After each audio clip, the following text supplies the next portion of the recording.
We were the guinea pigs.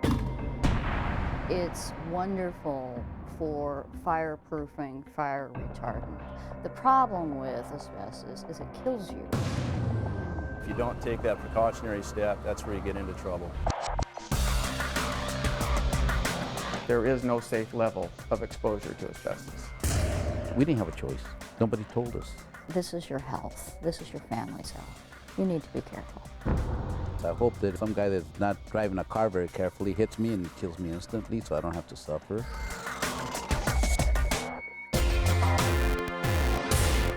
Hello, I'm Michael Russo. Asbestos is a fiber. It's natural. It's something you actually mine from the ground. It's been used pretty much forever. The ancient Greeks used it for cloth. Later, the Romans used asbestos in their building materials. In the United States, asbestos started being used everywhere in the early 1900s. Its use peaked during World War II and on up into the 1970s. It's got incredible tensile strength. It's wonderful for fireproofing, fire retardant. It's strong, durable, lightweight, flexible, heat and chemical resistant. It's easy to mine, and it's relatively inexpensive. So you have this wonderful natural fiber that has so many different uses, so many different ways to improve our lives. Trouble is though, as scientists found out later, while it's improving your life, it may also be killing you. The EPA says that there is no safe level of exposure to asbestos. Asbestos, if left alone, is not a problem. When the materials break down either by some kind of disturbance activity like construction or by natural deterioration, they can release small respirable airborne fibers, and these small fibers can penetrate deep into the lung and cause disease. The main diseases are asbestosis, which is a scarring of the air sacs in the lungs, and the development of cancer. And the development of cancer is greatly increased if it's associated with cigarette smoking. There has been a series of attempts to ban asbestos through the years with limited success. But many U.S. manufacturers don't bother making products with it anymore because of liability concerns. Still, asbestos is used in products like brake pads or products made in many other countries. Many countries that export their products to the United States. No, asbestos isn't banned. There's certain materials that aren't in use anymore, so you won't find things like acoustic ceilings put in roughly after 1978. But you can still find it in automotive products like brakes. Pretty common still to find in roofing materials like asphalt. Okay, so where is it? If you live in an older home, chances are it's in your attic, linoleum floors, roof tiles, or anywhere there's insulation. Again, if left alone, it is usually okay. Disturb it, rip it up, tear it out to remodel, and you may have problems. This video will look at the rules contractors must follow when it comes to asbestos. As a homeowner, you know what you're supposed to do. Check before you wreck. Know what you're doing before you remodel, especially if it's an older home. But what if you're the company hired to do the remodeling? Contractors must follow rules. Dana Logsdon is a roofer, been doing it since he was 12. Roofing and waterproofing. Likes talking shop. Underwood shingles is usually what's called skip sheeting. That means you have a 1x4 every 8 inches, so you have a 4-inch gap every 8 inches, or 1x6 every 12 inches, so you'd have that 6-inch gap. But one roofing job has left a big gap in his bottom line. So far, I spent about $45,000 in fines, attorney's fees. So what happened? This hotel roof job in Del Mar looked pretty routine. Rip off the old wood shingles, put on concrete tiles, like he had done on other job sites.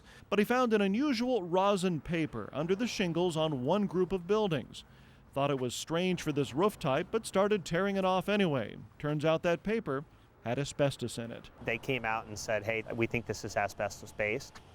And we said, no, I don't think so. We've never seen anything like this, as well as this building was built after a time that they could use asbestos in building.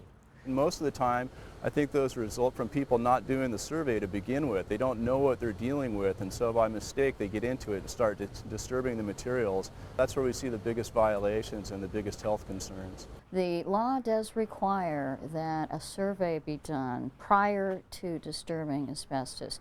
In particular, if you've got older materials, again, prior to the 1980s, you've got insulation or you've got that popcorn ceiling or some of those types of materials, the law actually presumes that some of those contain asbestos. And the burden is on the contractor to disprove the presence of asbestos. As a professional, they expect us to be held to a higher standard. And that standard is doing it right. Go South, a large old apartment building near Balboa Park. The owner wants to do some major structural work on it, but the owner did a survey. Turns out a crawl space between the ceiling and roof is loaded with asbestos. It's got to come out.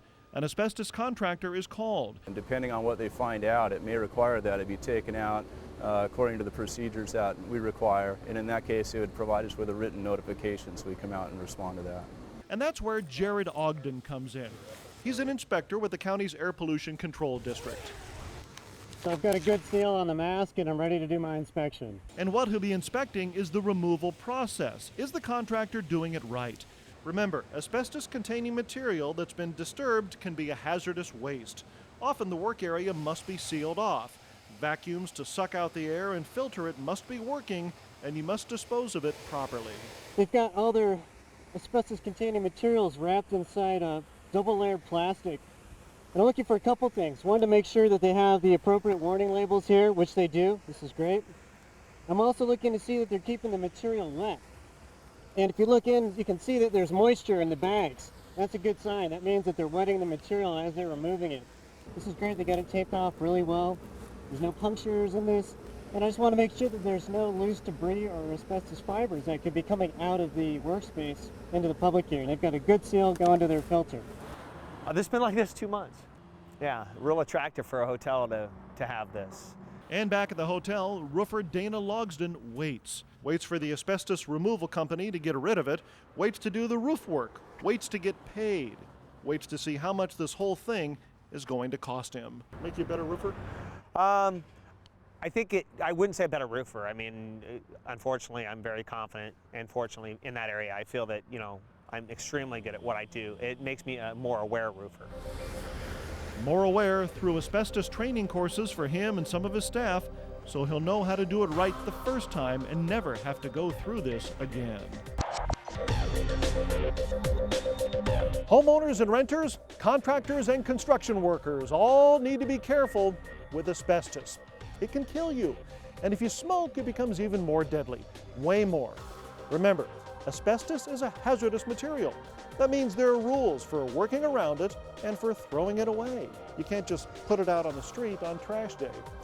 Undisturbed, it's fine.